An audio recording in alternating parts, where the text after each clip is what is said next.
welcome back for another episode of 10 for the Chairman.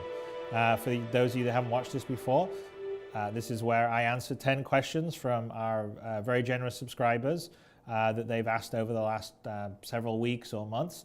You're getting it from the horse's mouth, so to speak. So here, let's hit the first of the 10 questions. Isaac Clark asks, will the dogfighting module also serve as a good benchmarking tool for our current PC hardware?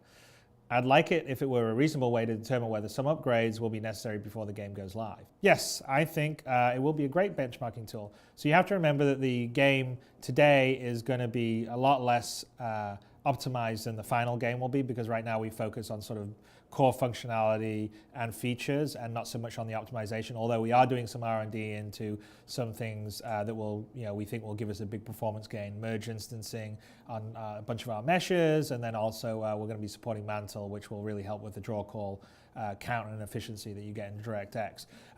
So I would basically say if you can run the hangar really well with some big ships and all the rest of the stuff, or the dogfighting module really well, then you probably will be able to run the final game pretty well. I definitely would like to see Star Citizen be, one of those games that gets benchmarked in all those sort of PC GPU tests, and that is kind of one of our goals. So I think some people are already doing it. So there you go. Okay, next question. Baron Bruiser asks, in the dogfighting module, will we be able to have our friends join us in our bigger ships? It would be great to test out crew cohesion. So yes, I totally agree. We're definitely going to let, when we have big ships in the dogfighting alpha, your friends will join, and that'll do the whole part of the cooperative stuff. At the very beginning, the very first release of the dogfighting module, it won't have the very biggest ships, mainly because most of them haven't been built yet. I mean, I'm trying to think. The Constellation is the biggest one right now. And the ships themselves in the dogfighting, there's a lot more assets that have to be built besides what you've seen in the hangar. So there's a vast amount of damage modeling and states, equipment that goes on the ships, shield meshes. So there's a huge amount of assets that are built. So what's going to be constraining us in the dogfighting module is like how fast we can get the assets done. So the plan is at the beginning that you start in the sort of single-seated dogfighting stuff with the Hornet, maybe a couple of the other ones like the 300i and the Aurora. And then as the assets come online, as we finish off all the damage pieces, all the rest of the stuff, then we'd fold them in. But so I wouldn't expect the bigger ships to be in the dogfighting module. It won't be in the first release and may not even be the second, but probably sometime around mid next year, we'll be having battles where you'd have a bunch of people on a Constellation or an Idris against a bunch of people flying other kinds of ships. And yeah, definitely, that's a big draw. It's actually that's the thing for me that I'm most excited about doing, is playing this game where I can run around and man a turret inside a gun while I'm coming, while someone else is doing a strafing pass in their fighter. So I'm working on that. That will be in as soon as humanly possible. Let me put it that way. Okay, on to the next question. Enaziel asks, when eventually, if you have not already planned to do, you guys implement your own server code and backbone, as it were, will we be seeing a chat channel early on between dogfighting module and the hangar? One of the reasons why I made the decision to push back on the dogfighting module is that I really wanted to have the dogfighting module be fully integrated with the back end that would also ultimately fully integrate with the hangar and allow for things like chat and all the rest of them. I just feel like that's a much better test of the ultimate game situation we need all this code in. And we've actually been working pretty hard on that, and we've actually made some really great progress. So we're a little ahead of where we thought we would be, which is really good news. And I kind of want it plugged in because it's the glue, the persistence, the glue that goes between the dogfighting module and the hangar module and the future things like PlanetSide and the boarding modules.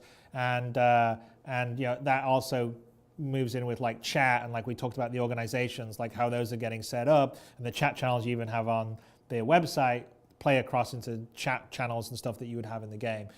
So we'll definitely have the chat channel between dogfighting and the hangar. That's why I made the delay, is so you can be, the idea is you'll start in the hangar and then you'll equip your ship, and you could even chat maybe with friends and an organization in the hangar, say, hey, let's get into a battle, and you can jump in, equip your ship, jump into the ship, fire up the hangar, go to the matchmaking screen, which is basically sort of like a HUD element that you'd be seeing in your ship going into simulation mode, and you'd have chat available to your friends list and all the rest, and go in there. And that was one of the major reasons why I just felt like it was better to do it right, take the time, have the proper system in there, rather than sort of put a kind of midway solution in, which would have been using the existing CryEngine backend tech, which we would then have to throw away.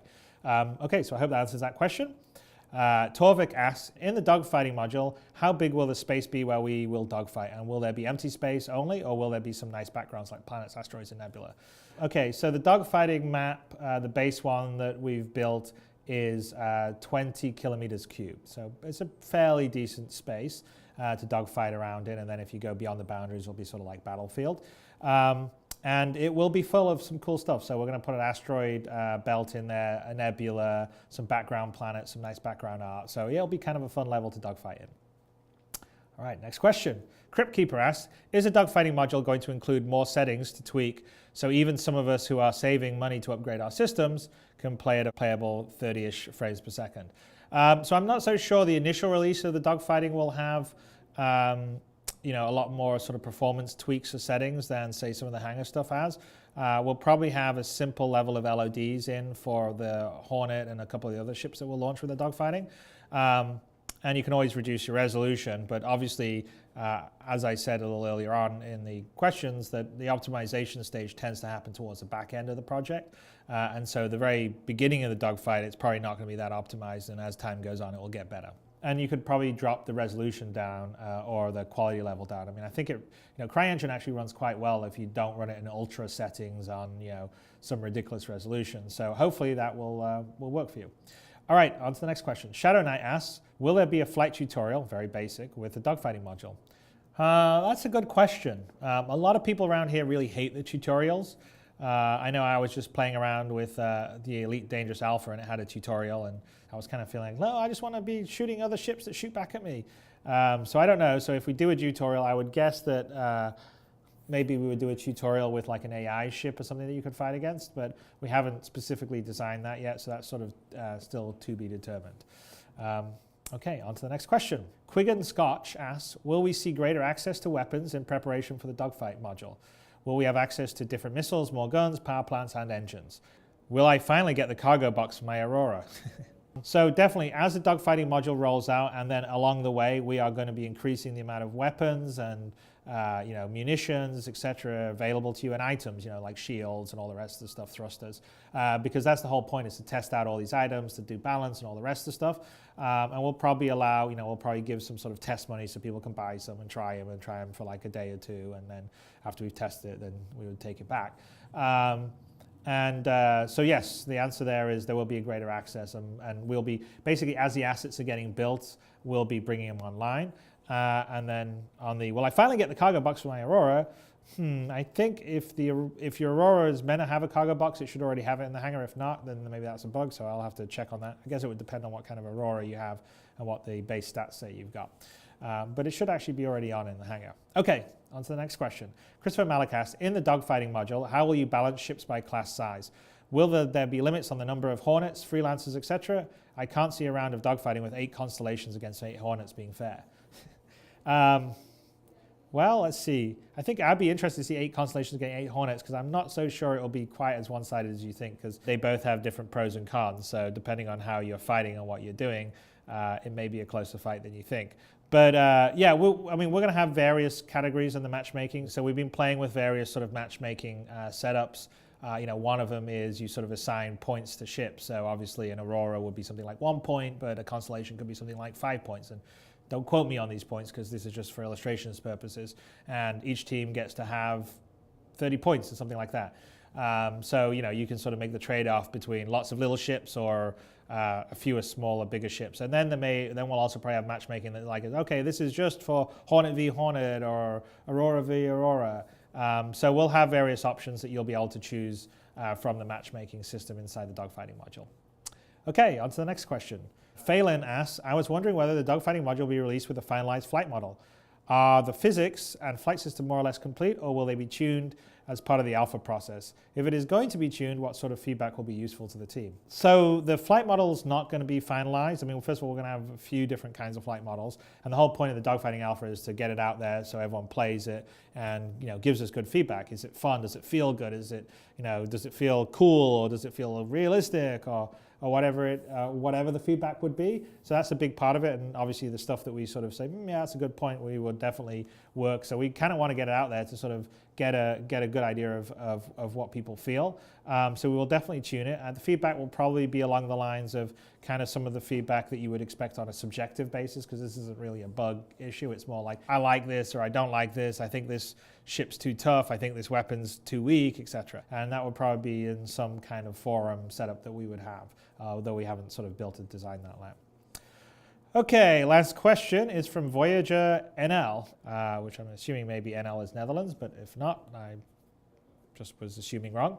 But he or she asks, since dogfighting is a testing module, what will you have built in the dogfighting module to retrieve data? Will you only have logging to file, which in case of problems we have to send to you? Can it be turned on or off? Or do you also have an automated system to gather statistics or other info that is directly sent to you with or without us knowing? You mean kind of like the NSA? Or have you thought up any other ways of monitoring the test? One of the big reasons why I decided I wanted to push back the dogfighting is I really wanted a proper test of the back end of the system, which means that we're running the servers. It's not sort of a peer-to-peer, sort of multiplayer, typical kind of setup that a lot of the first-person shooter stuff can have. And so the servers are our servers basically, so we get to see what's happening in every battle, and so we can sort of track metrics of like this ship beats that ship more than this weapon's stronger or too weak or all the rest of stuff. So we'll have access to pretty much all the battle data because essentially the servers are run by us. Everyone else is just running a client connecting to it and simulating local stuff that doesn't affect the actual master gameplay, but if you're playing against other people, we have to be server authoritative. I think that's kind of the how we would retrieve the data, and it's far less innocuous than some other people that have been retrieving data recently. Anyway, so there you go. That's the end of another episode of 10 for the Chairman. I hope you found the answers useful and informative, and we're wearing my Drake Interplanetary hoodie, keeping me warm here in the chilly December month in Santa Monica, which is actually a little colder now than it normally is. So thanks for listening, and catch you next week.